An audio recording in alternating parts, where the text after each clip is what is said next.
Tonight, and folks at home, thank you for tuning in. My name is Bob Dubois with the Noblesville Chamber of Commerce. We're excited to present our candidates forum this year, as we do each and every year, a chance for voters at home to learn a little bit more about the volunteers, the folks that are willing to put their name on a ballot and serve in a governance role here in Noblesville to make Noblesville great.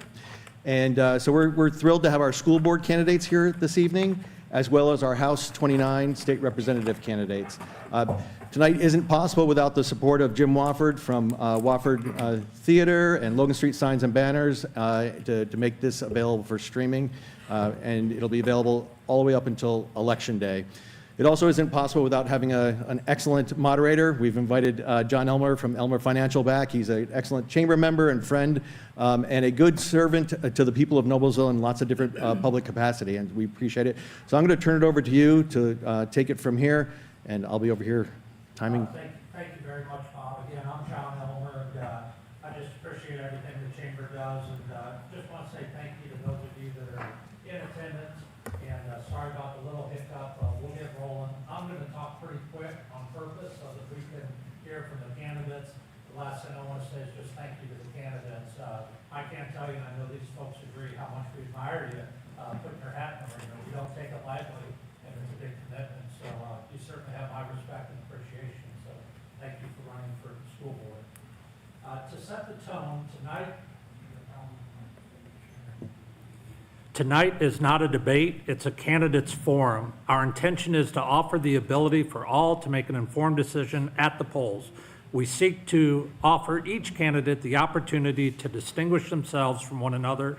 This is a chance to get to know our neighbors who seek to represent us on the Noblesville School Board, as well as obviously the State Representative House 29. We will all be asked to adhere to the scheduled timing. We ask that the audience refrain from clapping or commenting during the program. Our audience members are encouraged to submit questions in writing on the cards provided. You've done that. We're going to do our best. Each question, if we asked, would take 10 minutes. We have far too many. We're going to try to combine some if we can even get to them at the end. I have asked the candidates if they can be reached through their own platforms, and each and every one of them can. And so I encourage you, if we don't get to your specific question, please reach out to them between now and the election and get your answer. Our format will be 1.5-minute opening statements, rounds of questions. The Chamber Advocacy Board develop those with 1 to 1.5-minute answers, written questions if we can get to them, and finally a 1.5-minute closing statement. Our timer will be in the front row to let you know you have 15 seconds left when the time has expired. And please don't insult us by going longer. Please cut it off right when he tells you. We will start with the candidates for school board and then House 29. The candidates drew names for the order for the introductory comments. First up is Stephanie Lambert. Hi, good evening, everyone. Thank you so much to the Chamber for hosting this event, and thank you very much to John Elmer for being the moderator. Like he said, my name is Stephanie Lambert. I am a current member of the Noblesville School Board, where I serve as vice president. I am currently running for re-election. My husband, Nate, and I have lived in Noblesville for the last 13 years. We have 3 children. I have a son who is an engineering student at Purdue. And my husband and I both graduated from IU, so that has been very hard for us. I also have 2 daughters, a senior in high school, Maggie, and an 8th grader, Julia. I am, well, like I said earlier, I graduated from IU with a bachelor's in biology, and then I also have a master's degree in forensic science. Right out of graduate school, I worked for the Indiana State Police as a forensic DNA analyst. That job included collecting items of evidence, analyzing them, writing reports, and testifying in court about those results. After that, my husband actually got a residency and internship in North Carolina. So we moved there for 8 years, where I had my first son. After he was finished, we had the opportunity to move back to Indiana, so we did that. Since then, I have been a substitute teacher, very involved in the youth of our community, and I'm currently a preschool teacher. I look forward to more questions, and thank you for getting to know me. Thank you, Stephanie. Brett Richardson. Good evening, I'm Brett Richardson. I'm a Noblesville native, and I'd like to introduce my wife, Tammy. Say hi to Hi, everyone. Tammy. We've been married 41 years. We met at Purdue. Also here tonight, Ann Turk, my oldest daughter. Hi, Ann. My youngest daughter, Rebecca, and my middle daughter is Kate Gellinger. She is a nurse along with Ann, and she's working tonight. So my great-great-great-grandfather moved here in 1821, 2 years before Noblesville was formed. And we have had school board members, all sorts of local officials in our family, 6 generations. We have 3 grandchildren, which are 8th generation. I learned this because I was co-chair of the Noblesville Bicentennial Committee last year for Chris Jensen, our mayor. And it was very interesting to find out all about my lineage. I've been involved in Noblesville schools as a coach starting in 1985 for 5 years. Came back in 2005, coached for another 15 years with Rich Wolfred. I served 10 years on the Sheriff's Department as a volunteer. I was captain of the Reserve Division, managed that to 30 members. I'm a Noblesville mentor at North Elementary, and I'm president of the Noblesville Schools Education Foundation. I have more. I'll wait. Thank you, Brett. David Dawson. Hi, my name's Dave Dawson. I'm a candidate for school board. Thank you all for attending tonight. Thank you guys for putting this on for us. I've lived in Noblesville since 1998. I'm a lifetime Hamilton County resident. Lifetime Hamilton County resident. I have put 2 kids through Noblesville schools and very proud of that. I have 3 grandkids. My lovely wife Rachel is here this evening with me. Looking forward to the questions that we've got coming tonight, and here we go. Thank you, David. Allison Hanley. Hi, I'm Allison Hanley, and I'm going to have a hard time competing with these people who have lived here for a very long time. I am relatively new to Noblesville. I moved here in 2018 with my husband Paul and triplet daughters who attended Noblesville High School. And I am running for school board because I believe that a strong K through 12 academic foundation is one of the most important things that we can give our kids for success in adulthood. Like I said, I'm a mom of triplets. My girls attended Noblesville High School and were real involved with the music and the performing arts and the STEM program. And we were all just very impressed with all that Noblesville Schools has to offer. But as time went on and with my journey running for school board, I just really would like to see more focus on academic achievement. So I just look forward as well to hearing what your questions are. Thank you, Allison. Brad Helvey. Well, good evening. My name is Brad Helvey. Share a few stats with you. Did you know that 76% of Indiana's high school graduates plan to go to some form of higher education, but only 53% really do? Were you aware that the graduates interested in the armed services, 77% of those are disqualified because they don't meet the aptitude, medical, fitness, or character standards that are necessary? Would you guess that the top durable skills sought after by Indiana businesses include communication, leadership, critical thinking, collaboration, and character? As a local businessman with experience hiring and firing, I would echo this list, especially character. As a former teacher, I can see that the educational landscape is rapidly changing beneath our children's feet. My 3 children have attended school here since kindergarten and are now a senior and 2 8th graders. My family attends worship at White River Christian Church here in Noblesville, and my wife and I are avid supporters of public education, athletics, and the performing arts. As a Noblesville parent, I understand the importance of ensuring that our schools reflect our community values and respecting the rights of parents and uplifting their role as the primary stakeholder of their children's education. Thank you. Thank you, Brad. Christy Crosser. Hi there, I am Christy Crosser. Thank you all for coming. Thank you to the Noblesville Chamber for hosting, and thank you to John Elmer for being our moderator tonight and for everyone's patience in our delay. I am currently the president of the school board, so I am seeking re-election. I've held the position of vice president and secretary while on the board. My husband Craig and I, hi honey, who's in the audience, have been married for 25 years. We have a son, Ash, who graduated from Noblesville in 2017. He is a graduate of Marian University, and he works at Noblesville High School. Our daughter, Maya, graduated from Noblesville High School in 2020. She graduated actually this May from Butler, and she is going to be a special education teacher, and she is sitting for her exams, and she's finding those quite difficult. So my husband and I are small business owners in Noblesville. We have a small business in Noblesville because we love Noblesville. When I'm not involved in the school board or a small business, I am involved in civic leadership. I was the past chair of the Noblesville Chamber of Commerce. I'm the current chair of the Advancing Noblesville Chamber Foundation. I'm on the Prevail Board, the Redevelopment Commission, and I've been on many other committees. I'm also a proud graduate of Hamilton County Leadership Academy, which is a fabulous program if you haven't done it, and also a Miller Ambassador.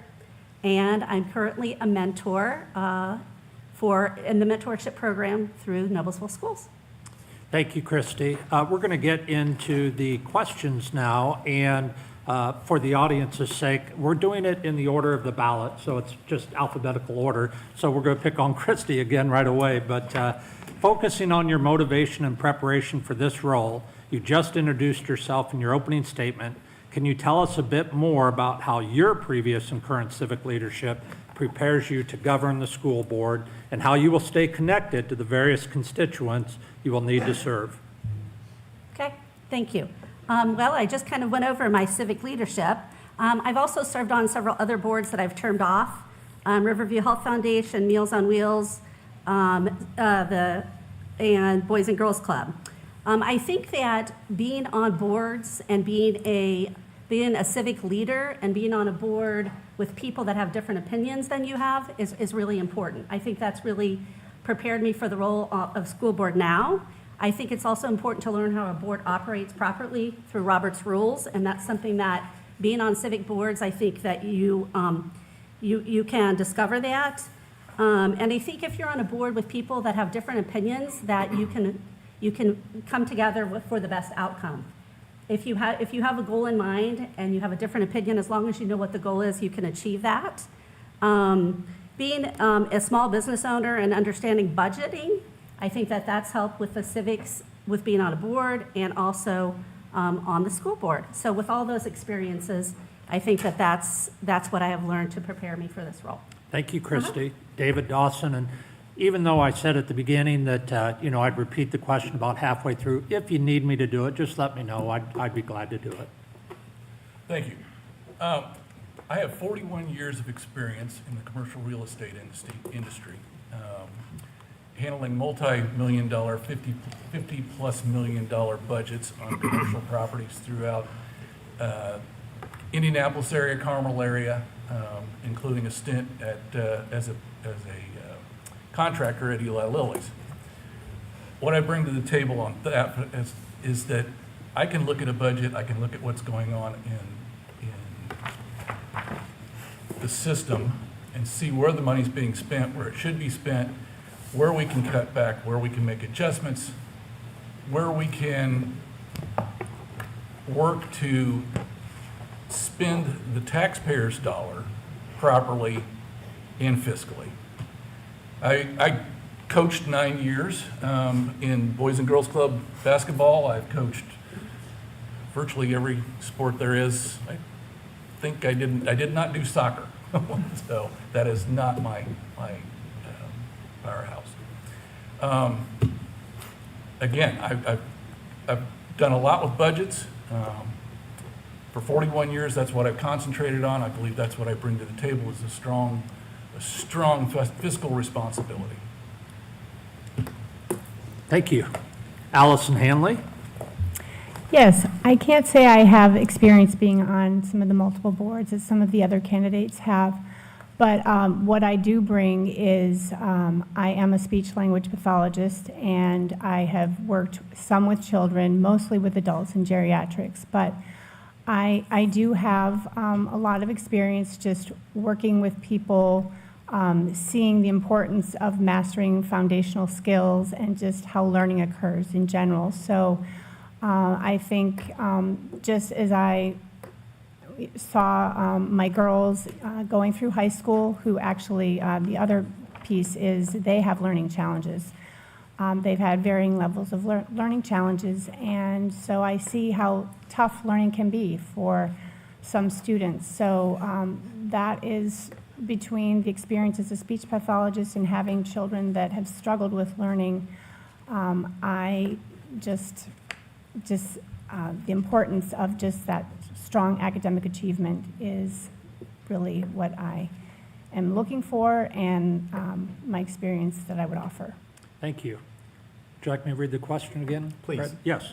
We're looking for how your previous and current civic leadership prepares you to govern on the school board and how you will stay connected to the various constituents that you would serve. Well, I earned my physical education and health degree from the University of Alaska Anchorage in 2002. I taught for a short time in Lawrence Township before my wife and I got married and moved to Colorado. There, I was a superintendent for a home builder. I've also served in retail management. Shortly after that, I was hired as an executive director for a camp and conference center back in Alaska where I grew up. I served 3 years there under a board. I'm very familiar with Robert's Rules of Order and how that works. And then we moved back here when my wife was pregnant with twins to be closer to family, and back in 2010. We've lived in Noblesville since 2012, and I kind of am very connected to the constituency in that I'm a current parent of schools. Currently, I help serve with the Gridiron Club.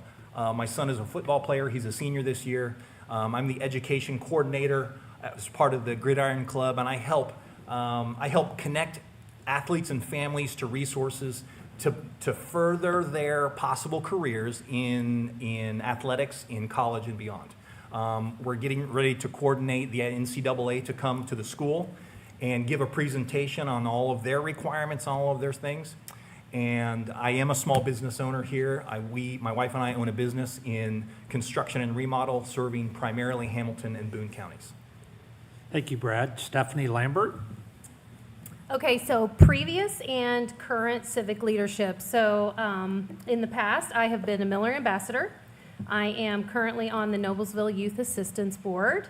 I am a Hamilton County CASA. I'm not sure if you know what a CASA is, but we advocate and are the voice for kids that are involved in DCS, and we help go to court to speak on their behalf. I'm also a mentor, like Brett and Christy mentioned, with a student in the high school, and I am also on the Noblesville Education Foundation. I also have 2 kids in the school, and that is one way that I stay connected with the community.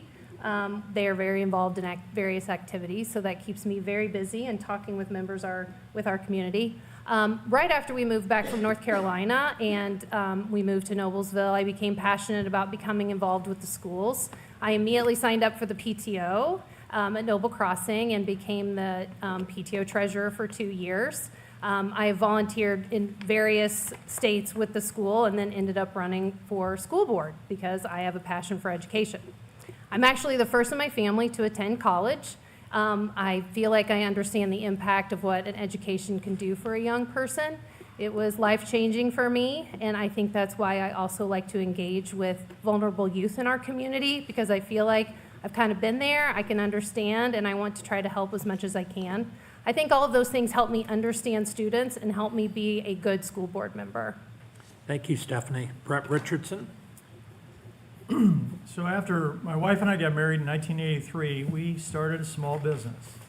And it was on a shoestring, and it didn't make any money for a long time. So it was a startup.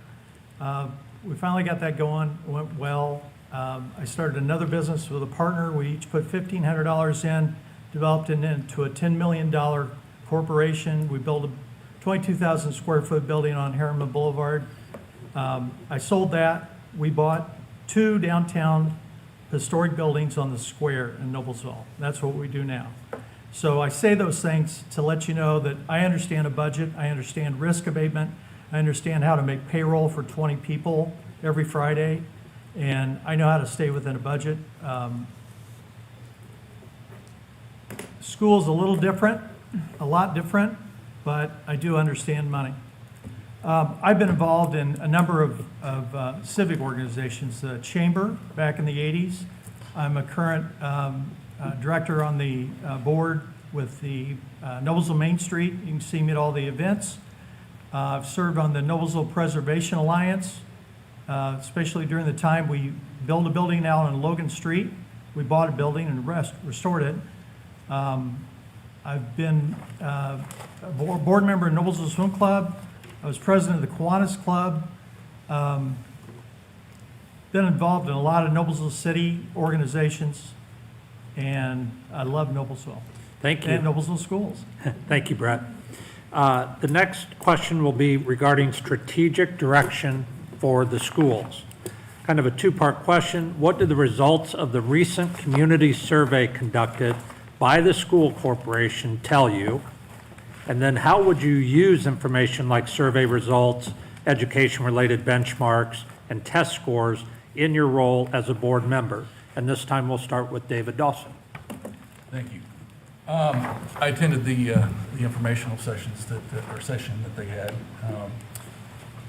The main thing was life skills that came out of it, teaching our children the life skills that they need to have to basically live on a daily basis. That I'd like to see. That was one thing that I appreciated from the community, that they did see that that was something that was lacking. As part of that, we also had the discussion about the iLearn scores and where they were at, and that did not seem to be a high priority to those that answered the survey. Those numbers obviously need to be changed, they need to be raised. They are very low. As part of that, what I would see is that we need to figure out, one, why are we where we at? Why have they gone, in some cases, gone down in the last year as far as math goes? And why we are not on an increased level consistently coming back up. We seem to be stuck in a mode. From a budgetary standpoint, I would like to see that we are working towards understanding where the money's being spent, all the money's being spent, and where we can save money in all aspects of the budgetary process. Thank you, David. Allison Hanley? Yes, I agree that one of the main takeaways from the survey was that people are interested more in real-world learning, which I agree. I mean, we definitely want to make learning school and learning applicable to real life. Where I feel also focus needs to be placed, though, is, like Dave said, our iLearn scores, and let's take reading.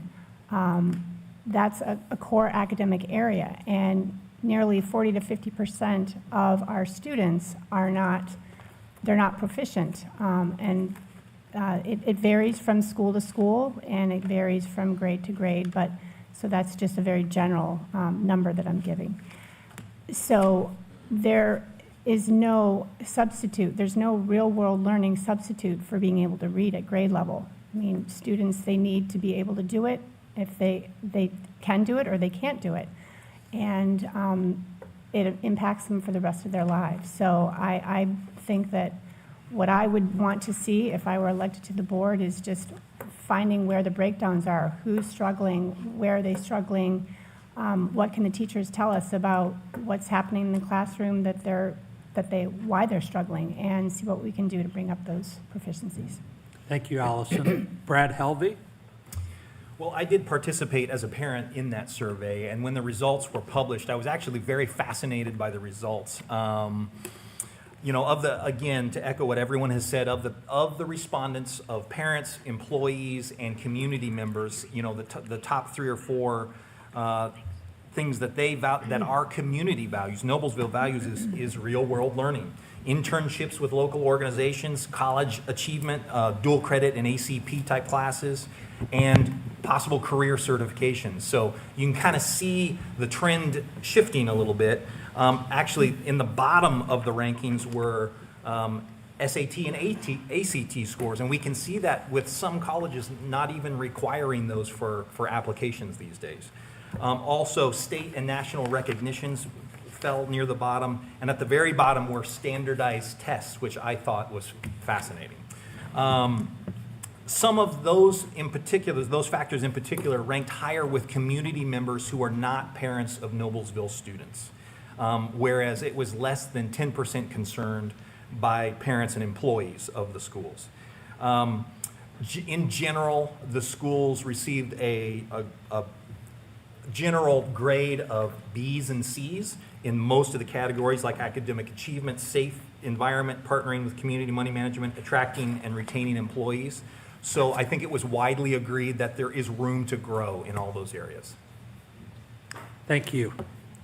Again, we are asking about your take on the recent community survey conducted by the school corporation, as well as how you would use information like the survey, education-related benchmarks and test scores in your role as a school board member. And we're to Stephanie Lambert. So we are very excited to be working on the strategic plan, the current board. We think getting community input to do that strategic plan is incredibly important. I love that we did this survey. Good news, it appears that the overall perception of Noblesville schools has improved by 2022, and that 93% of community members are happy with the way that we are moving and the direction that we are moving as a school district. You've heard it mentioned that real-world learning is incredibly important to our community members, and we plan to make that one of our high priorities for our strategic plan. Another thing that that students, teachers, and community members say that we do well is safety. I think safety is incredibly important, especially in light of the recent things that have been happening at various schools around our state. We will make sure that we always keep safety a priority and make that part of our strategic plan. One weakness that I noticed in the survey was for financial management. I think that's somewhere that we can grow. I think, well, one of my questions would be, is that because we just need to educate community members better? And I'm happy to report that Dr. Heil, one of his goals is that he's going to do a financial dashboard on the website where hopefully that will be up and running, and it will show all of our budget numbers and be able to communicate and to community members exactly how school financing works. Thank you, Stephanie. Brett Richardson. Thank you. I thought the survey was fantastic, and then followed up by a listening session. There were two of those. The people listening were the administrators and the school employees. So we just spoke, and they listened and took everything in that we had. I thought it was very fantastic that over 90%, as Stephanie mentioned, of the people that took the survey, which was about 5,500 people, found that Noblesville met, exceeded, or far exceeded their expectations of excellence in education. I'd also like to say a couple things about our excellence in education. We have a 98% graduation rate. Our STEM program ranks in the top 1% nationally. We are in the top 5% of all SATs. We have over 300 total courses at Noblesville High School. Also, 13 state titles in athletics since, what, Dr. Heil, you were here 2 years ago? About that. So, and that's, you know, I know we're not talking about athletics, but that's very cool, right? All three of my daughters graduated with enough credits, AP credits, to have a full semester of college done. Two of my children, or my son-in-law, had a full ride to Indiana universities. The other two got academic money. We're doing a fantastic job. Thank you, Brett. Christy Crosser. The process for the community survey started last year when, as a board, we created our board goals. So that's how we started the process. Then we said we're going to do a strategic plan. So we did the survey, we did 2 community meetings to get input from the community, because that's very important.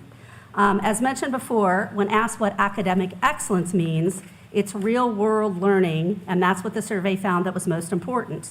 Test scores was actually the very last in the survey.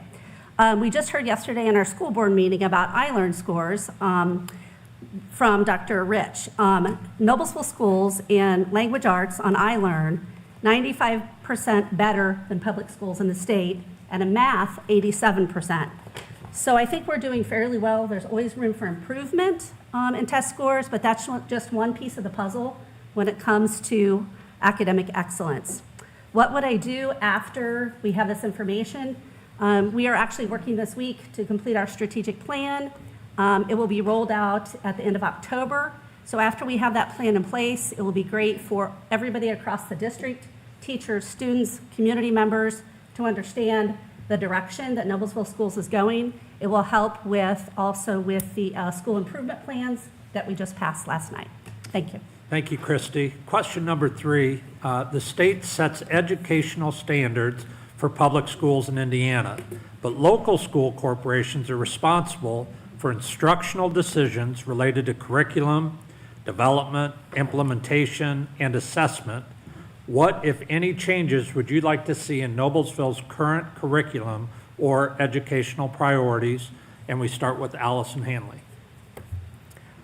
Well, there was a law passed, I believe it was in the last legislative session, that they're already going to be changing their reading curriculum to a phonics-based program, iRead. So it'll be great to see how that works out. I guess if I were on the board, I would just want to get more information on what the curriculums are that are out there. I don't know what curriculums are being used, and I just would like to see what is being used, what are the teachers' views on how well they're working, and just get more information from the teachers on what are the struggles, what are the challenges with getting the students to learn. So I think at this point, I would just be asking lots of questions.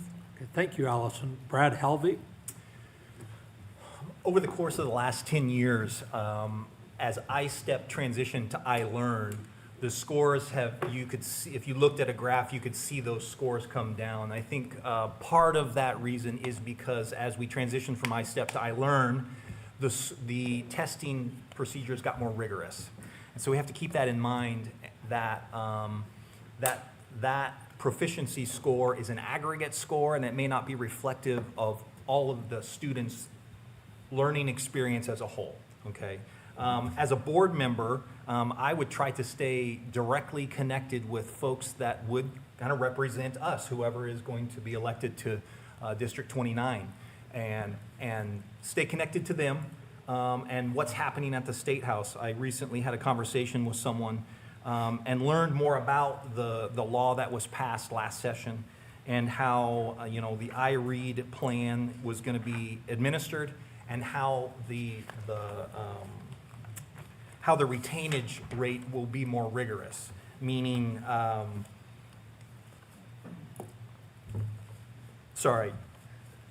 the existing retention policies are going to be increased.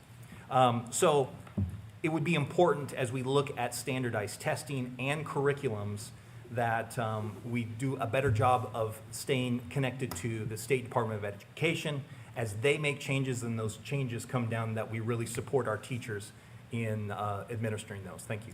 Thank you, Brad. Stephanie Lambert?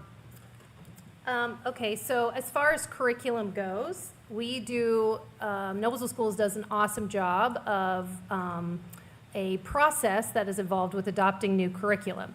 So I've been involved in 2 review committees. I've been involved with math, and now I'm on the language arts review committee. So Noblesville Schools puts together a group of stakeholders, whether that's community members, teachers, administrators, parents, we all get together, we all talk about common beliefs of what we think about math or what we think about language arts and what we liked and didn't like as kids.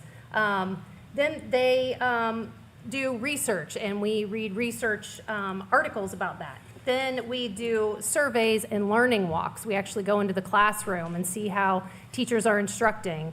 And the surveys are sent out to community members and parents to determine what they want to see in a curriculum for math.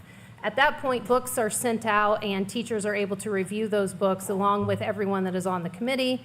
And then a specific curriculum is adopted. It's a very transparent process and involves a lot of different stakeholders, which I think is a great way to adopt curriculum. As far as iRead and our scores for iRead, Science of Reading is a great thing. Actually, Noblesville Schools started adopting that in 2019, before COVID, but it got paused and it's back in full force now. I think that it's a great program. We also do something called Letters, which helps with phonics and getting kids to read. So we are full steam ahead for making sure those kids pass iRead. Thank you, Stephanie. Brett Richardson? I attended the board meeting last night, and... Excuse me, Brett, do you need the question repeated? I said I'd do it halfway through, and I didn't. Yeah, go ahead. So we are just asking what changes you would like to see in Noblesville's current curriculum or educational priorities. I sat down with Dr. Rich and to go over all the questions I have. By the way, the schools, this is a huge deal. I've learned a lot in trying to run for this. I mean, it's between the curriculum and the financing and taking care of the, anyway, the answer to the question is, there's a core curriculum that is set by the Indiana Department of Education, comes down from the Ed Board, and then the schools can adopt those items. As they change the curriculum, they also sometimes change the method of teaching it. So, you know, there's a cycle to the education. I also want to go back to, right now, we're going through a review. The State Department of Education is going through a review on what the diploma will look like in a couple of years, or a year or so from now. We're building a 70,000 square foot lab onto Noblesville High School, which I thought was very interesting that we started that prior to forward thinking that we need more real world applications in our education. It's going to be a construction lab, welding lab. It's going to have a variety of things that's going to fit in perfectly with the employment side of the new diploma when it comes out. Thank you. Thank you, Brett. Christy Crosser? As Stephanie said, I've also been involved in a curriculum review committee. I was on the science committee, and we did similar things. We walked in classrooms, we talked to teachers, we talked to parents. We had two experts come in, one from Butler and one from Purdue, that kind of gave their input on the science review committee. So that was very interesting. When it comes to new curriculum, I think the new addition at the high school is going to be huge when it comes to adding some STEM, some CTE classes. Brad and I were just talking about that we're starting an aviation class, which is really cool. So we'll also have some real world type classes that I think students are going to benefit from. And it really ties in nicely, as Brett just said, to the diploma, the new diploma that's out. I think that will really help students have a lot of paths to either college, a trade, or the military. Thank you, Christy. And David Dawson? So from the graduation standards, the new graduation standards, I agree with the graduation standards as far as the diploma designations and the post-secondary readiness go. What I'm concerned about is the logistical ramifications for the kids in the employability section of the new laws, proposed law. How are the kids? How are the parents? How is the school going to deal with those transportation issues for those kids that will be going outside of the schools? I know that is a challenge. I've heard that from several of the parents. I'm a vocational ed guy. I love vocational ed. Came through it when I was in school through J. Everett Light Career Center. I think it's fantastic that we are going back to that. I will work to even bolster that even more if we can, and help all those kids that want to be in vocational ed and don't go to college to do what they do best, and that we're sending out kids into the community that are worthy of what Noblesville Schools is producing. Thank you, David. Our fourth question is regarding funding and referendums. We've had referendums both to fund capital projects as well as operating referendums. The question is, with the current operating referendum expiring during what would be your term, should you be elected, will you support the renewal of an operating referendum? And we are starting with Brad Helvey. Thank you. I think the big question we have to ask ourselves here in Noblesville is whether the juice is worth the squeeze. I think here in Noblesville, we understand that the community that we live in and that we serve is full of highly resourced people, highly resourced businesses, and so the resources are available. Now, that being said, this operating referendum that came in 2018 and will be ending at the end of 2025 had portions of it that were fixed costs, so to speak, hardening of schools, buying of equipment, things like that. But there are some things that need to continue. I think I would take a very strong look, along with the CFO and other officials at the district office, about what of those programs worked really well. Who of those people that were hired because of that operating referendum are really doing well serving the school? Are there ways that we can be more efficient with those operating funds? And ultimately, which is a big topic of concern right now, is property taxes and trying to provide tax relief to the community. So is there a way to do that? What's the best way to approach that and do the best we can to do that? Thank you. Thank you, Brad. Stephanie Lambert. Yes, I would support a referendum. One of our most valuable assets that we have in Noblesville is Noblesville Schools, our public schools. Our referendum is $20 million a year. That referendum money is used for mental health, teacher pay, and school safety. Those are three very, very important things to our district. We cannot compromise on SROs. We cannot. The state has cut our funding for the school safety grant. I don't know if you recently saw a news article showing that they do give us money for a school safety grant. However, they cut those funds this year. That money goes towards funding some of our SROs. I am firmly behind putting an SRO in every single one of our schools and making sure that we maintain our safety. We have to make sure that we pay teachers. A referendum pays our teachers. We cannot compete. We need to compete with Carmel and Westfield and Hamilton Southeastern for the best educators. Our students will not be well educated if we do not pay our teachers. We will not get the best teachers that are out there if we do not respect them as professionals and pay them appropriately. Mental health. We all know that we have a bit of a mental health crisis with our students. We have to keep providing those counselors and social workers to help them, because students that are not emotionally regulated or have severe anxiety, they can't learn. So it is is the juice worth the squeeze? Absolutely. We have to invest in our students. We have to invest in our teachers and our schools. Thank you, Stephanie. Brent Richardson. So Mitch Daniels capped the tax rate at 1, 2, or 3% in 2008. It put a huge squeeze on all the schools, high-performing schools especially.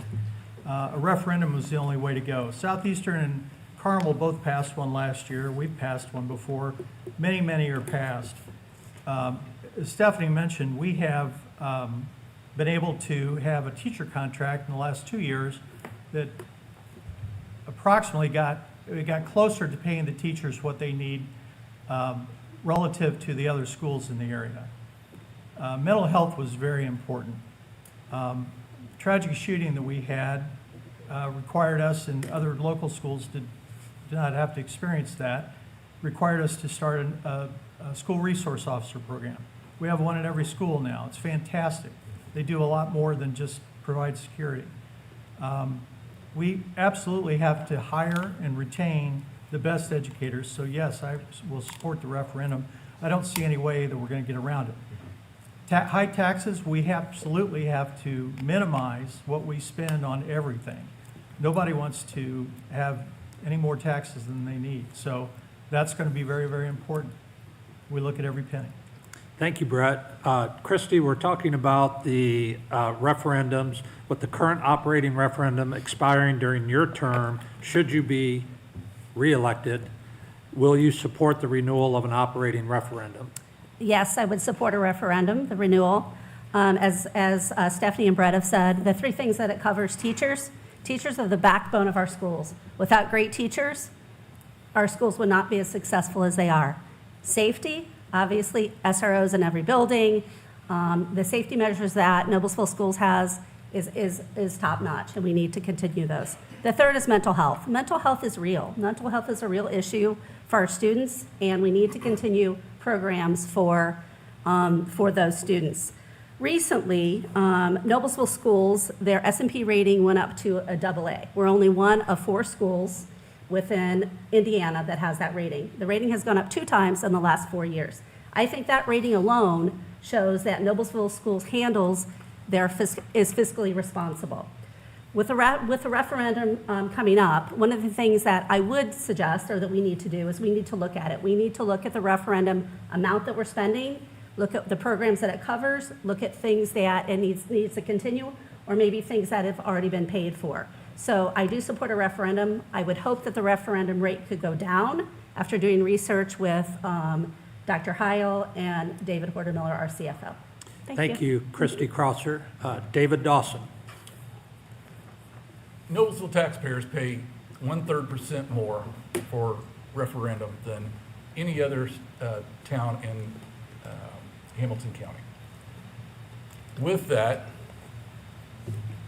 we have I-Learn scores that are low. Is there a reason for that?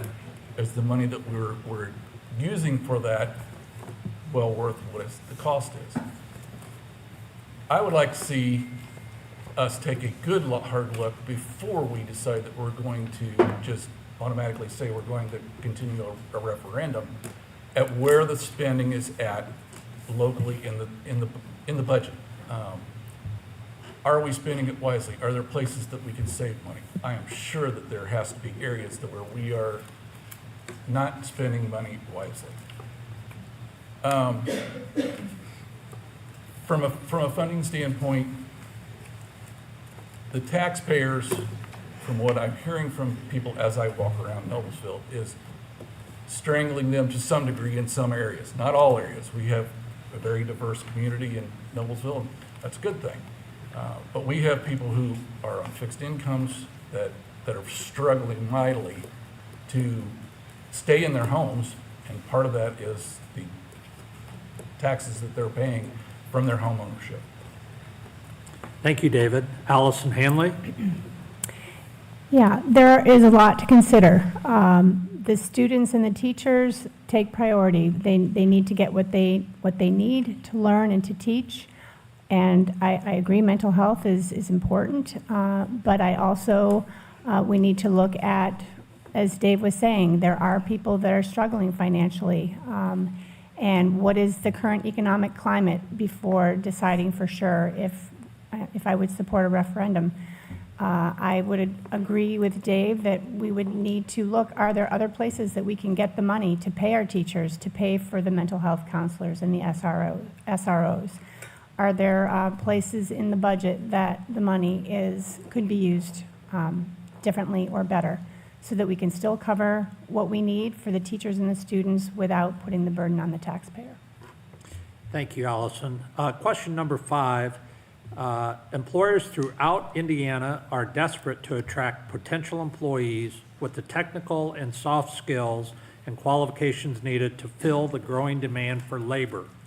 What is Noblesville Schools doing well in that area, and are there opportunities to do better in preparing our youth for the workforce? And we start off with Stephanie Lambert.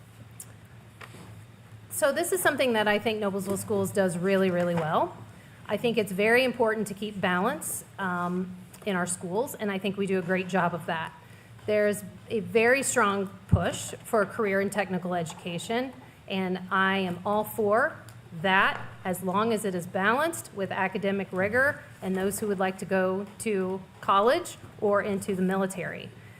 So Noblesville has a fantastic internship program. We send out hundreds of kids out into the workforce to get those soft skills and to learn how to work with others.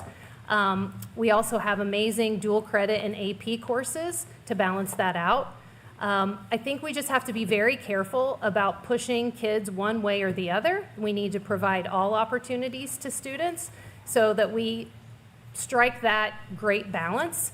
I have a son who is incredibly bright but suffers with soft skills, and I have made sure ever since he's been 16 to have a job. And he struggled at Chipotle because he was too analytical and just didn't know how much rice to put in a burrito. But I mean, I wanted him to fail at that over and over again until he could finally understand that maybe it wasn't an analytical process, and he just needed to learn how to communicate with the customer. So Noblesville does a great job of balancing this. We provide career and technical education in a new 70,000 square foot expansion where we are investing in that, but we also have amazing academic rigor, and we have to offer both. Thank you, Stephanie. Brett Richardson? I was speaking to two gentlemen that run the internship program. I know a few years ago, we had the largest in the state. And I remember the person that contacted me and wanted to make sure that we could, the Noblesville High School could put several people in downtown businesses. So we got busy, and it worked, and it was fantastic. The new diploma coming out is also very interesting because it does divide into enrollment and employment and enlistment. So it's really going to be a push towards hard skills coming right out of high school, and I think that's a fantastic idea. It's going to be difficult to start out with a 14 or 15-year-old and find out exactly what they want to do and which path to take. Having 3 daughters, and also my wife and I went through this too, and you don't know what you're going to do, and well, I don't even know what I'm going to do tomorrow, right? So sometimes it's very difficult. So how do you manage that? And that's going to take a lot of involvement with the students. It's going to take counselors a lot of work to really understand, where a 14, 15, 16-year-old student wants to go with their life. So they're going to have to combine things so that when they're a senior, if they decide they want to go in the enrollment route, that's fantastic, but they still will need to have the ability, if they still want to go maybe into the trades, Thank you, Brett. Thank you. Christy Crosser? I think the internship program is a good example of what Noblesville Schools does well. There's an internship program that sends out students into the workforce, but there's also the cadet teaching program. So my daughter, for example, was a cadet teacher, and now she went to college to be a teacher. So it shows that works. My son was a cadet teacher, and he's not going to be a teacher. So it shows that program can show kids what they want to do and what they don't want to do. The new edition is, the STEM edition is going to be very helpful in the trades, and students will be able to experience that. Soft skills are a little bit tougher. Soft skills are tougher to teach than those areas, but I think we have to look at some of the things that Noblesville Schools offers. There's many clubs. There's lots and lots of clubs at the high school. I think you learn soft skills by being with your peers and the teachers that lead those clubs. There's teams. Our sports teams are amazing. There's many, many fine art programs. Being part of a marching band, for example, is tough. And I think you learn soft skills by doing something and being part of a team, not necessarily an academic team, but a team of some sort. We've mentioned before the mentor program. The mentor program is huge, I think, to help kids that maybe need a little help with soft skills. I have a mentor that I started at Promise Road, and now I'm with her at the middle school. And I think that's another way that Noblesville helps with soft skills. Thank you, Christy. David, employers are looking for technical and soft skills, and we want to know how Noblesville's doing in that area and what they could possibly do better in preparing youth for the workforce. David Dawson. I think that I'm very happy with the new building that's coming online in the STEM system. Vocational education, as I said, I'm a vocational grad. I work in commercial real estate. finding people, young men, young women, anyone that has the skills to perform maintenance on these buildings, to perform virtually any task that requires them to not be on their phone, is hard to find, very hard to find. They haven't been trained to do what it is that they need to do to work in the trades at all. That's gone away in society. Ivy Tech used to teach courses in heating and air conditioning. They no longer do that. So it's good that we've got the STEM courses that we're providing. I would love to see a heating and air conditioning course go into the Noblesville schools. Thank you, David. Allison Hanley? I also am, I think it's great that with the new addition, is it the computer and technical education, the focus on the vocational and the trades is going to be great for preparing students for the workforce. And also, I think the fact that they're really going to be cutting back on the use of the phones in the classroom will help with the soft skills. I personally think that the smartphones have really hurt our children and their ability to acquire soft skills. So anything that is having them less on technology and more just engaging with others is going to help with them learning soft skills. Thank you, Allison. Brad Helvey? Would you be willing to repeat the question? Absolutely. It's in regards to the fact that employers are looking for technical and soft skills, and what Noblesville Schools is doing well in this area, and what they could possibly do better to prepare students for the workforce. Well, I'll speak from the standpoint of being a business owner in construction, and the fact that my senior graduate this year is not interested in working for our family business, okay? He has a variety of interests, and I'm so thankful that Noblesville Schools offers such a wide variety of programs. He started into the high school with the engineering track. He was able to experience some sports medicine classes by Doc Franciosi, and he loved that. It was very important to him, and it really opened his eyes to some new possibilities. I will say that I'm thankful that Noblesville Schools are kind of on the tip of the spear, working into this new area, and I do believe that we're kind of coming into a renaissance, so to speak, of education back towards construction trades and auto mechanics. And in my line of work, I see a dire lack of people that can just fix things, okay? Just young people that know how to do with their hands what's important for everyday life. And so I'm really excited that Noblesville Schools is investing so heavily in this new programming. And I was telling Christy earlier that I was so excited to hear about the aviation technology program. I didn't realize that was happening. But yeah, I'm very thrilled about the direction that Noblesville Schools is headed, and I'm looking forward to being a part of that. Thank you, Brad. Round 6, I'm making an audible here. There was another question that was very similar to the last. We're going to try to skip it, move on, so hopefully we can get to an audience question and combine some of those and try to get those addressed. Noblesville Schools has been recognized regionally and nationally for a multitude of programs and initiatives. What is the most critical to retain this status as a high-performing school district? And Brett Richardson. We have so many accolades. I would say to continue with science, technology, engineering, and math. That curriculum is, you can't go wrong with it. It's going to go, we excel in that now, placing all 10 of our schools have a distinguished rating through Project Lead the Way. We rank in the top 1% nationally. Am I answering your question? Give me it one more time. Sorry, I went on autopilot. No, it's fine. We're talking about the recognition regionally and nationally, and Yeah. what's most critical to retain. I would say that. And I've always thought math is the most critical academic skill that you can have. It's the music of the universe, right? So that would be my answer. Okay. Thank you. Thank you, Brett. Christy Crosser? I think retaining quality teachers and staff.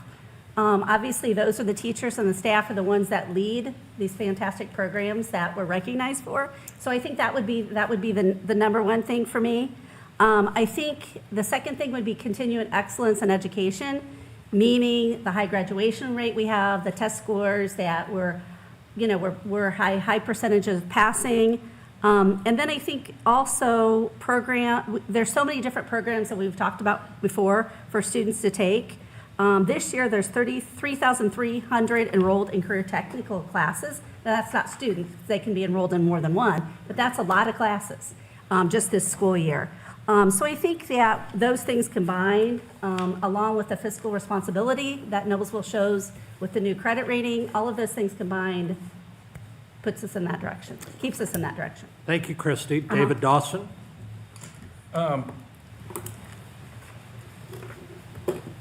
We definitely need to make sure that we are finding every opportunity to squeeze every cent out of every dollar so that we have got money flowing where it needs to go and bring it back to education versus whatever else it's being spent for.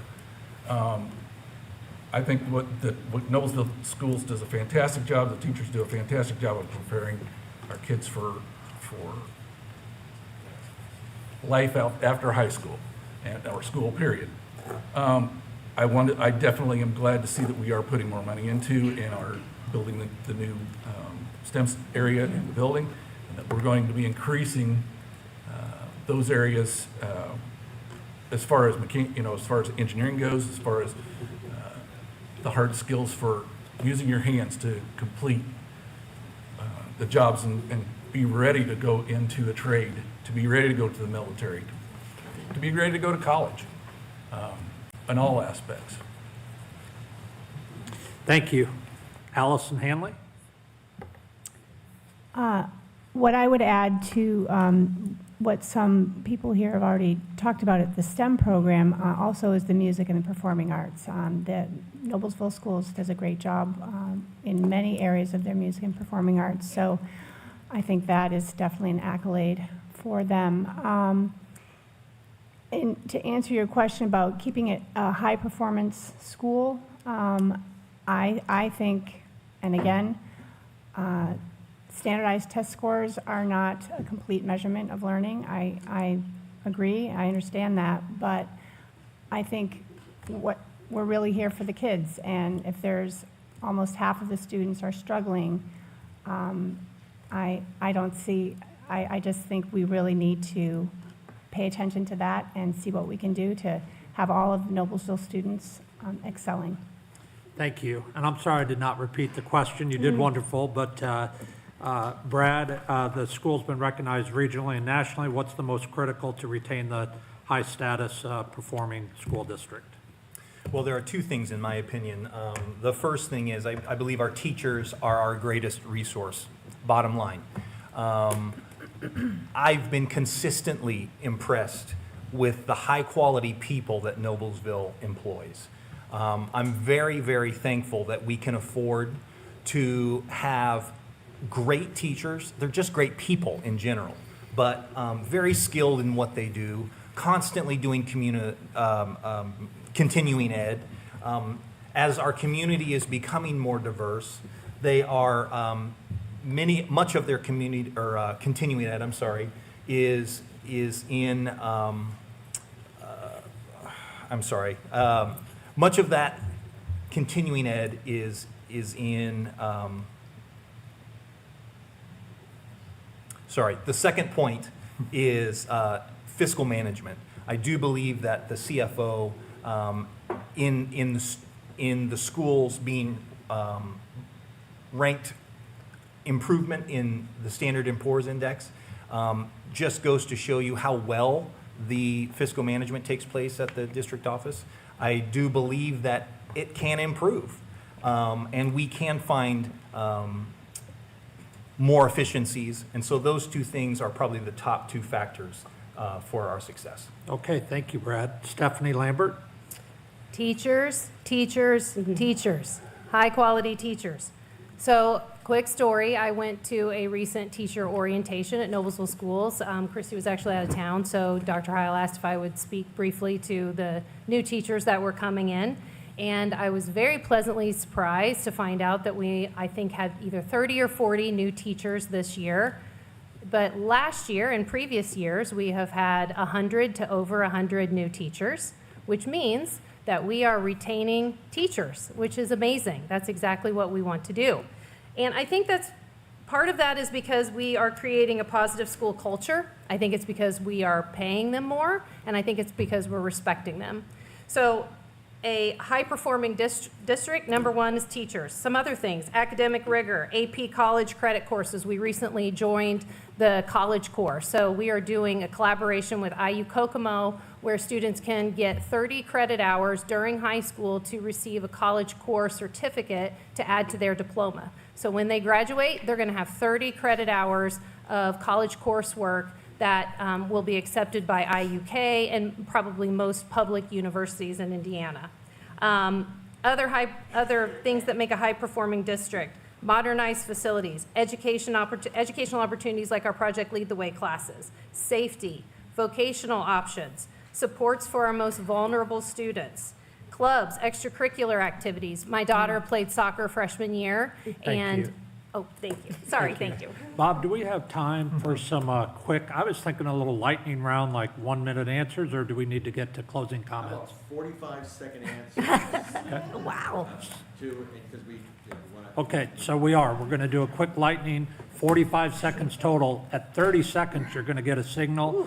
We had 3 questions that are very similar, and it's probably good it's lightning. It's really saying, what are the top needs of our school district? What is your budget priority?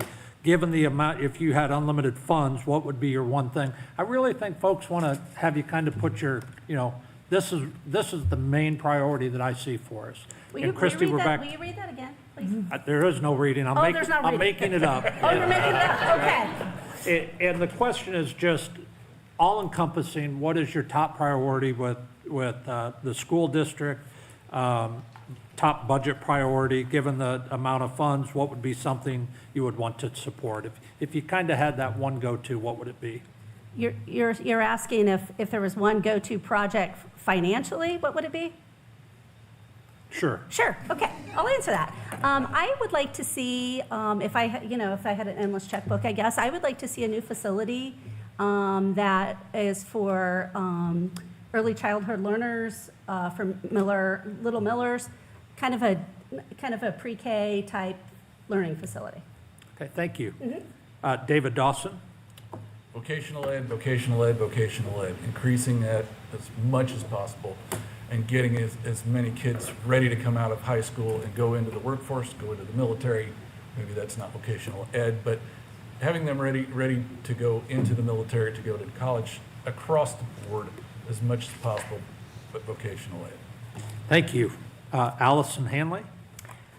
I would agree with Dave, vocational ed, and also music and performing arts. Thank you. Brett Richardson? You guys are good at this. One of the things that is amazing about Noblesville, growing up here, there wasn't any diversity at all back in the 60s. We have over 50 different home languages spoken in Noblesville schools now. That's huge. That's amazing for all the students. And when you talk to the EL teachers, they're so excited. I would love to see that program expand. It's expanding now, but if I had unlimited money, that's where I'd go with it. We also have 18% of the students have physical or emotional learning disabilities, and we're a magnet for that because we're so good at it. But we throw some more money in it. Fantastic. Bob, did you give me the sign? Stephanie Lambert? I'm going to agree with Christy. I'm a preschool teacher, so pre-K for all. The earlier they start reading, the earlier they start learning their numbers and their letters and learning how to sit on their sit spots and go to the bathroom by themselves and stand in line and not touch each other. Amen. So if we can do that, let's get them all in pre-K. And Brad Helvey? Of our budget, 85% of it comprises people. And so my highest priority would always be making sure our people are taken care of. It's the people that make the things happen around here. When we focus on hiring and retaining good people, that will produce some of the greatest results. Also, if I could wave a magic wand, I would also thank you. Well, We're on the edge of our seats. thank you. Do we have time for another? One more, and then we got... Okay, one more. We had several questions, and it's all different forms of asking, how do we include all these kids? How do we hit the ethnicity, the diversity and equity, inclusiveness for, across languages, children with special needs, low income, et cetera? And let's start with David Dawson. What I'd like to see is maybe more clubs, to where we've got kids that are of different ethnicities that come to different clubs that are of different ethnicities, or whatever their area is. And as they're there, they're explaining where they've come from, what their background is, and learn from each other what their different areas are. Thank you. Allison Hanley? I would say more community involvement, more involvement from churches to offer help with or learning English, just more community involvement to help out with getting their learning needs met. Brett Richardson? I think we're doing a really good job of it. It's certainly it's a tough nut to crack because we continue to have more and more diversity come into the schools, and we're dealing with it very well. I know at East they are using translators that are other teachers or their parents that come in. So as Allison said, we can use all the community members we can get to get involved, and it's going to benefit everybody. Thank you. Stephanie Lambert? I think this is a challenge for us. I mean, we have over 10,000 students in our district, and our district being large is our biggest challenge, and having all of these diverse students and kids with different needs is very challenging. I think the way you solve that is by great leadership. So one of my proudest accomplishments is hiring Dr. Dan Heil as a superintendent. I think he's doing a phenomenal job. He is all day, every day, going above and beyond to make sure that every single one of those kids are touched and that resources are being allocated towards them. So good leadership. Thank you. Brad Helvey? I grew up in Alaska, and in Anchorage, it was essentially the crossroads of the world. I grew up at an elementary school where 20+ languages were spoken. I'm very used to the fact that we are becoming a more global community. We see more and more folks moving to Noblesville every day. We have some of the highest metrics of diversity in the whole county. I think it would be great, with each building being its own little ecosystem, its own little community, that we could have a teacher sharing program, for lack of a better way to put that, as we partner teachers with teachers from building to building and let the teachers experience the great diversity that we've got from building to building. Thank you, Brad. Christy Crosser? I think the diversity that Noblesville has is amazing, and it's great. And I think Noblesville Schools does a great job at it. I'm with Stephanie. I think it starts at the top with Dr. Heil. If you've ever been to one of our school board meetings, you see all the amazing cabinet that sits around the front of our school board meetings, and all the amazing things they do, from the EL teachers to the special ed teachers, and then obviously it goes down to the classroom teachers. I think it's all about administration, teachers, and that's how we get it done. Thank you, Christy. Bob, are we okay with closing comments? Closing statements. And Yep. quick turn. Closing statements, we are going to do reverse order of opening statements, so Christy Crosser will go first. Okay. I just want to thank everyone for coming, thank everyone for listening and their patience. I would appreciate your vote for reelection on or before the 1st of November. Brad Helvey? I'd like you to take a moment briefly and think about a teacher that impacted you. As you think about that person, Remember someone who inspired you to learn, a teacher who challenged you to grow, who stretched your understanding, who may have helped shape who you are today. I often think of my 6th grade teacher, Mr. Bates. I've often heard the names of many Noblesville teachers spoken in my home. I'll share a few. This is not an exhaustive list, but Mr. Dickin, Mrs. Kersey, Miss Imbuden, Miss Lassane, Doc Franciosi, and countless more. All who in their daily work strive to help our children reach their full potential. Seek them out, send them a note, shake their hand, and thank them for often a thankless job. And for all of the Noblesville teachers who are here tonight and all who may be listening or watching, thank you very much. Thank you, Brad. Allison Hanley? Yes, I've enjoyed being here and hearing everyone's different ideas, and there's some very, very accomplished people here, especially the ones that have served on the board thus far. But I just ask that we just continue to remember that nearly 50% of the students at Noblesville are struggling to achieve foundational academic skills, and maybe some new ideas, some new approaches to raising those proficiency scores would be in order. So I ask for your vote on or before November 5th. Thank you. Thank you, Allison. David Dawson? Thank you, everyone that was here this evening and those that are watching. Again, fiscal responsibility. We need to make sure that we are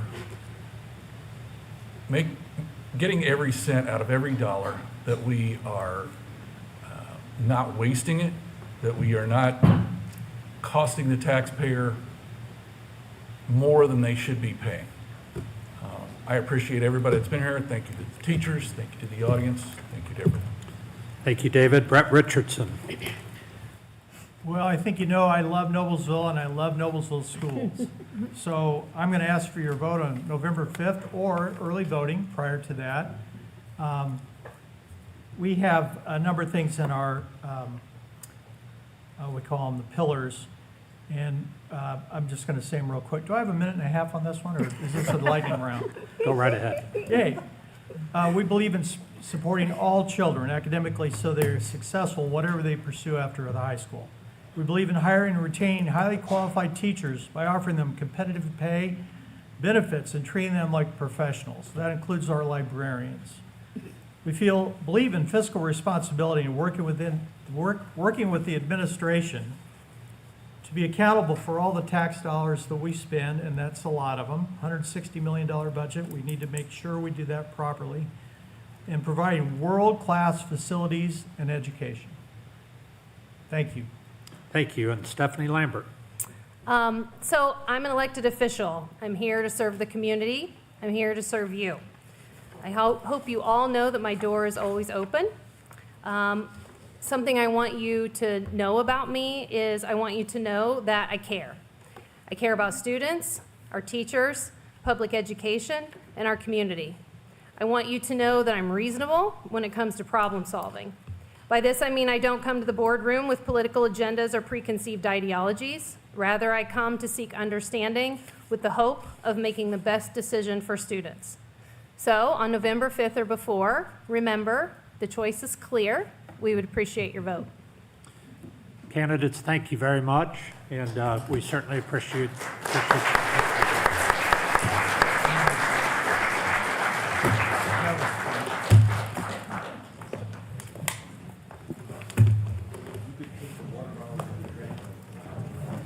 So you want the ones we didn't drink? I didn't, what did you open up? Or do you want me to take them?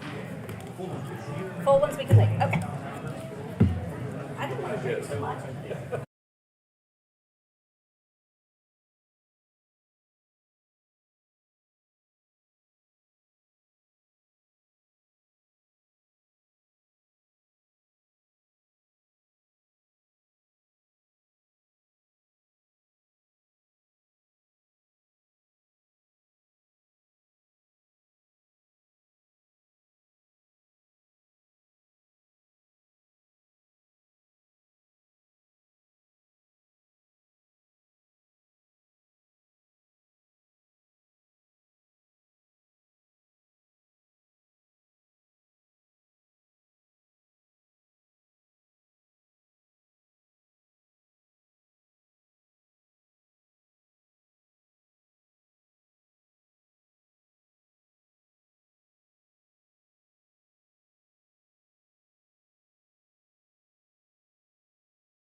Well, thank you, everybody, for those of you that have stuck around. Let's go ahead and get started. And we have two candidates for the Indiana House District 29. To the candidates, thank you both for being here and spending time with us. We're going to start with opening comments, and Chris Hardig has agreed to go first. A minute and a half, Chris. Good evening, everyone. I'm Dr. Chris Hardig, and I'm running to be your representative for Noblesville. Thank you for being here tonight, and thank you, Chamber, for this opportunity. First and foremost, we need to talk about the importance of breaking the supermajority in our state house. Right now, one party holds almost all the power, which means there's little room for checks and balances. We need a government that reflects all Hoosiers, not just a select few. Second, we must stand firm in protecting personal freedoms, particularly reproductive freedoms, and the rights and dignity of LGBTQ Hoosiers.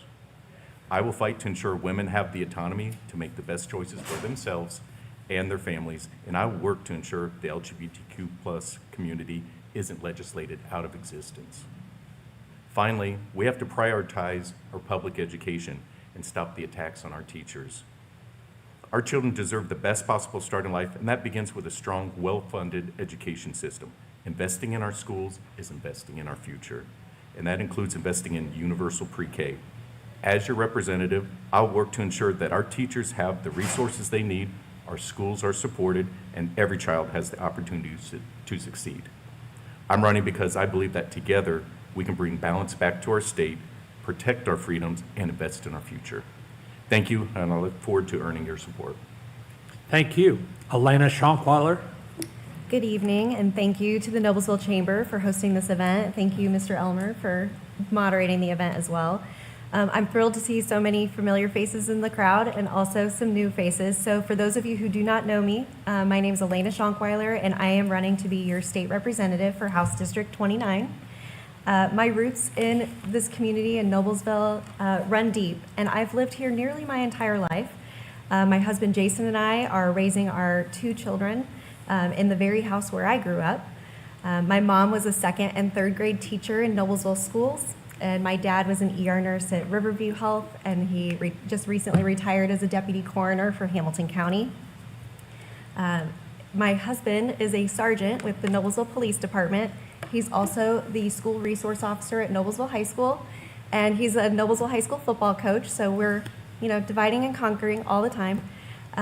Our family is really ingrained in this community, and throughout my life, I've been given incredible opportunities and experiences that have prepared me to run for the State House. Professionally, I serve as the government advisory role for Katz Sapper Miller, which is one of the state's largest accounting firms. And previously, I held roles with the Noblesville Chamber, the City of Noblesville, and as the Workforce Development Coordinator for Noblesville High School to help place students in the workforce.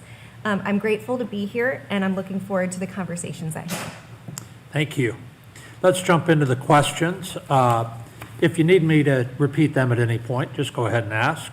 We'll start with you, Dr. Chris Hardig. What will be your top 3 priorities or goals as a state representative, and tell us why they are important? Well, first is breaking the supermajority again to bring balance to our government. Second is protecting personal freedoms, female reproduction choice, LGBTQ existence. And third is supporting our public schools. Strong school means investing in our future. Thank you. Elena Schonkweiler. Sure. My background is in economic development, and so I am attuned to the workforce development and education needs in our community. I have worked across the state, and so that priority of sort of snapping the chalk line of what our resident skill profile is for within the workforce and what is the educational attainment of our community members, and also the attraction of companies to our community. So I want to preserve and protect that ability, as well as I want to address rising healthcare costs for our community members, for our state. We do have one of the lowest ranked states for healthcare and for health of our citizens, and I would like to address that. I also would like to protect funding for education as well. I am pro-school choice, I would say that choice also includes public education, and that is something that I'm proud of. Thank you, Elena. Second question, one of the biggest issues facing Hoosiers is the state's current tax environment. We have a complex system that involves sales tax, income tax, property taxes, among others. What is the right mix of taxes for Hoosiers and Indiana businesses? And we will start with you, Elena Schonkwater, on this question. We are fortunate to live in a low-tax climate, in a low-tax state of Indiana. And it's also a state with balanced budgets, which is very challenging to do.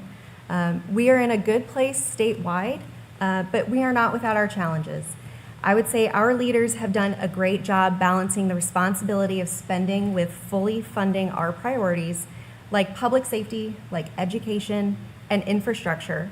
But in times of economic challenges, we simply can't take more from hardworking Hoosiers. It is the job of the legislators to cut inefficiencies and prioritize spending wisely. And as a low tax conservative, I know raising taxes is not the answer, especially in times of inflation, where it is already difficult enough to at the gas pump and in the grocery store. Thank you. Chris Hardig. Well, when we have tax cuts, we are cutting funding somewhere, so they need to be targeted. So our most vulnerable, when we look at property taxes, the tax rates are remaining the same. However, assessed values keep going up, and our most vulnerable people are elderly right now. And so I believe if we're going to target tax cuts, help those individuals, the elderly, to have the dignity to stay in their homes. And so cutting taxes, capping that, and also our veterans would be one solution. However, when we cut taxes, we are cutting some of those things like first responders, and so we want to have that balance. Thank you. Question number 3, workforce development and attraction continues to be a top concern of Indiana employers, both locally and statewide. What can the state do in the upcoming legislative sessions to make sure employers have the talent they need to run the businesses in a way that benefits their communities? And again, Chris, we will start with you. Well, looking at the Indiana Prosperity 2035 vision, the state's relatively low educational attainment rate should be a red alert, and about its ability to evolve and succeed in a rapidly changing talent-based economy. Everything is tied into education, and so we need to look at opportunities to where we're going to increase Hoosiers with their bachelor's degree, and look at college and how can we increase the retention rates, and also being proactive, universal pre-K opportunities. Thank you. Elena?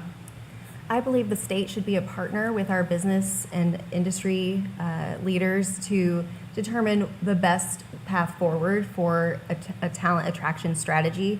I would say as we look at how we attract workforce and how we retain the workforce we have here, quality of life initiatives, things that the state can do to help businesses retain that talent are to invest in quality of place, invest in infrastructure, invest in education, and the career pathways that have been introduced at the State House. I would say with the workforce development initiatives, we have a strong partner in our public education programs. They have the workforce development capstone projects with Project Lead the Way and other curriculum. And I would say they are now bridging the gap with the curriculum between what they are teaching at the high school level versus what the entry-level worker is needing to have for skills. And we are bridging that gap with skill development in partnership. This is not being led by one entity or another, and we have to do it together. Thank you. This is a convicting one. Indiana, by nearly every metric, is an unhealthy state. We continually rank near the bottom of all states in nearly every metric. This cost gets passed along to Hoosier taxpayers as the financial backers of government-funded health care plans.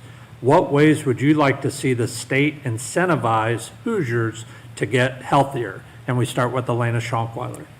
Sure. I think from a state level, we are advancing policies as best we can. I think from making it more challenging to smoke, making it more challenging for vaping, helping with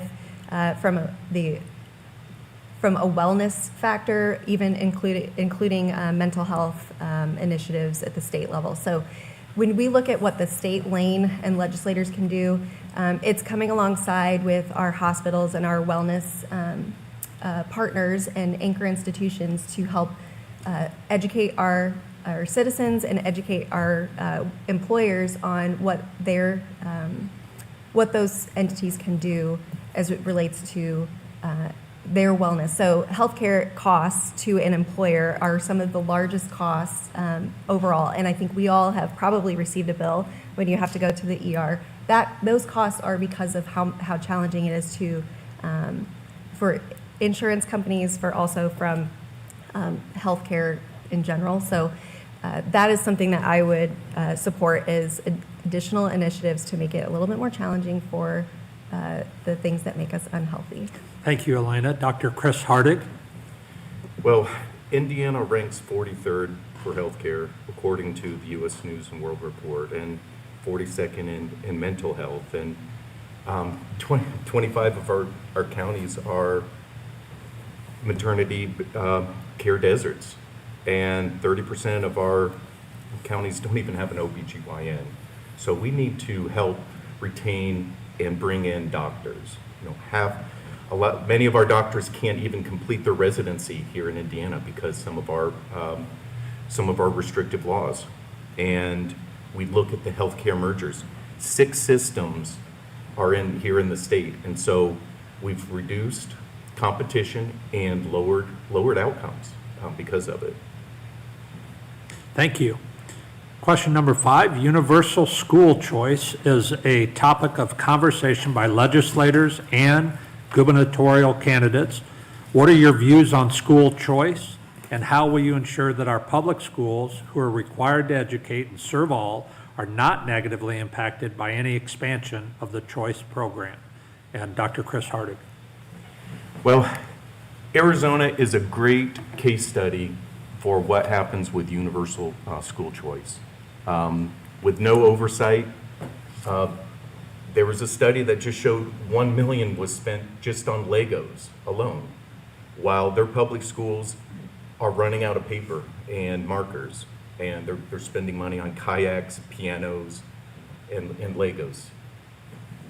And the universal vouchers there increased their deficit. They're running a state deficit of $1 billion.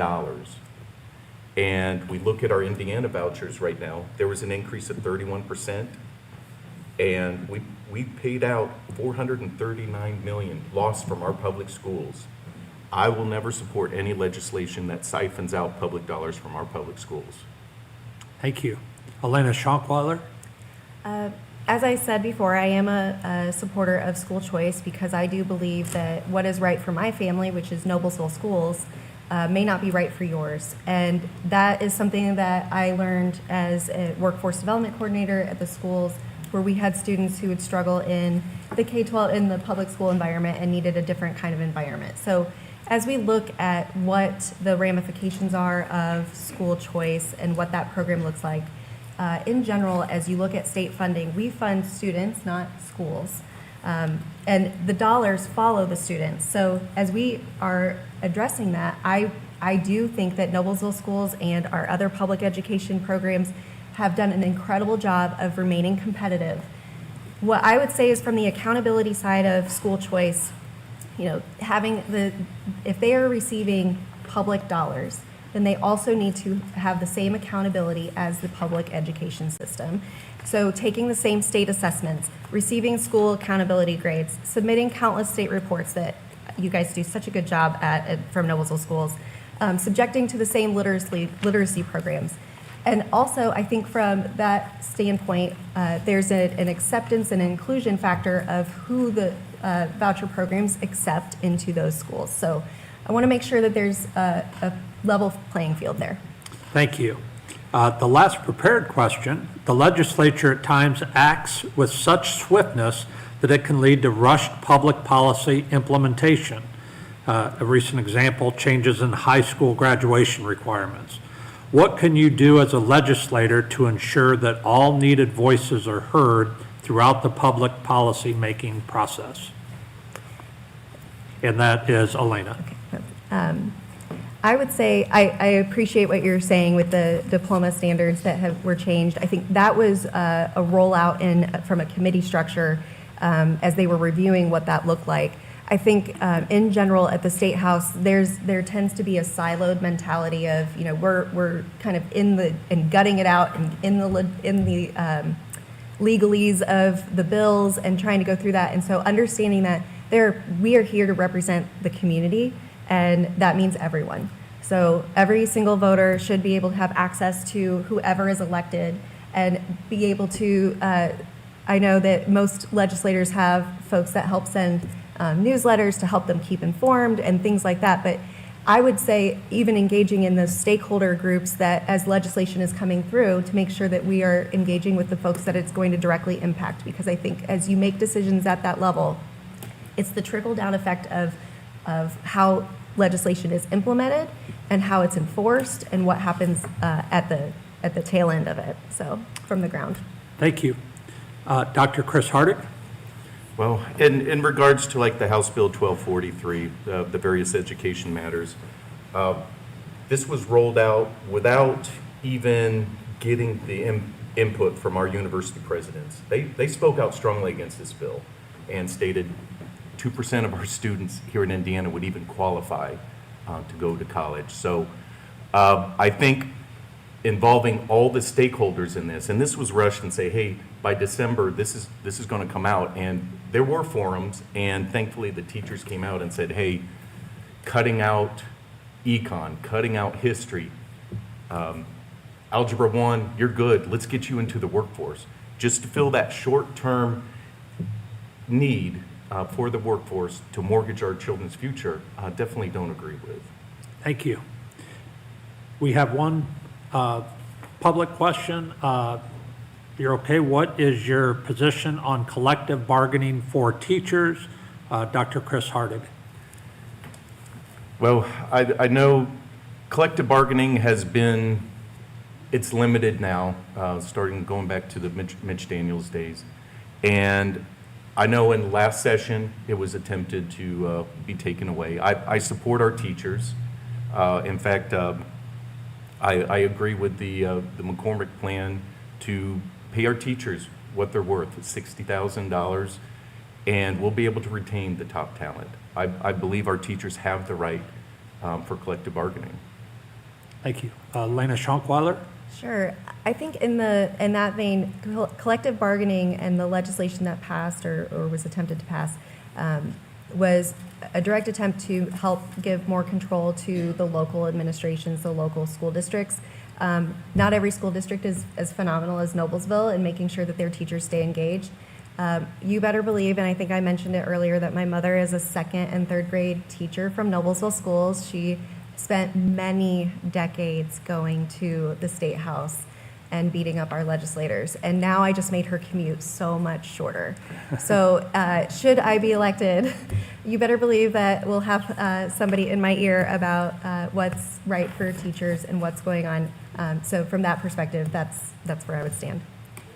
Well, thank you both very much. We will go on to closing comments, and we'll just do it in the reverse order. And Elena Schonkweiler can lead us off. Thank you. Well, thank you again for having the event this evening, and to all of you for being here, and for those who are tuning in live and later on. Again, I grew up in Noblesville, the community. It's where my husband and I are raising our family. I care deeply about my neighbors and our families across this district and the state. I'm a regular, everyday person. I'm a wife, I'm a mom. I just rushed for my son's 8th grade football game that they lost, so that's sad. But I'm ready to to make a difference in a new capacity for our community. I'm ready to build upon the experiences and relationships I've formed in my life and over my career. And I'm ready to fight for you. And I'm more importantly ready to listen to you. I also want to fight for a strong economy and for sensible spending and relief from crippling inflation. And more importantly, I relief from exorbitant taxes, and that includes the rising property taxes that we're all experiencing. We've all kind of gutted that out over the last 2 years, and I appreciate all of you for that. So I'm ready to fight for a continued economic and workforce development that attracts families and businesses and recreation and makes us the envy of the region and an attractive destination to live, work, go to school, and earn a great living. And I'm ready to fight for schools and that work for every student, every parent, every educator, ensuring Hoosier children are prepared for successful lives and careers, and that parents have choices and transparency through the education journey. And more importantly, that schools are funded and teachers are supported. I'm ready to fight for strong public safety that keeps our families and properties safe and secure and ensures our officers, firefighters, sheriff's deputies, and EMTs in our community receive the compensation and gratitude they deserve. Indiana is at a crossroads. We have a lot to be thankful for over the last couple of decades, but we can always find things to improve upon, and we will together. I'm honored with the opportunity to serve as our next state representative. I will be a passionate leader, and we need to propel Indiana to a more prosperous future. Thank you. Dr. Chris Hardig? I believe in transparency, and I'm going to be policy-driven. Every bill, every policy, everything that I stand for is online. So you can hold me accountable at drchrisforindiana.com. For over 2 decades, Indiana has been under one-party rule. And while some progress has been made, too many voices have been left out of the conversation. A democracy thrives when all perspectives are heard, not just one. I'm running because we need leaders who will restore balance to our state government. First, we must break the supermajority that silences too many Hoosiers. Second, we must protect personal freedom so individuals can make their own healthcare decisions. And third, we need to strengthen public education with universal pre-K to give every child the foundation they deserve. But this campaign is also about giving you more control over the laws that impact your lives. Indiana is one of the few states without ballot initiatives and referendums, and that needs to change. We should have the power to bring critical issues directly to a vote, ensuring that your voices are heard and reflected in the laws that govern us. This election is about more than just one seat. It's about building a more inclusive and democratic Indiana. Together, we can create a state where everyone's voice matters, not just those in power. It's time for a government that truly represents the people. Thank you. Let's make this change happen. Thank you very much. In closing, just a little bit of housekeeping. I want to remind everybody that you can vote at your assigned polling location for the general election on November 5th. You can participate in early voting beginning October 8th at the Judicial Center or the Hamilton County Fairgrounds. Very convenient, very easy. On behalf of the Noblesville Chamber of Commerce, thank you to our candidates again. We admire you and appreciate you running to represent us. Our audience in person and online, Jim Wofford, as always, and Hamilton County Television, the City of Noblesville for the use of the council chambers, and tonight's event will be available for on-demand streaming at hamiltoncountytelevision.com. Thank you all very much.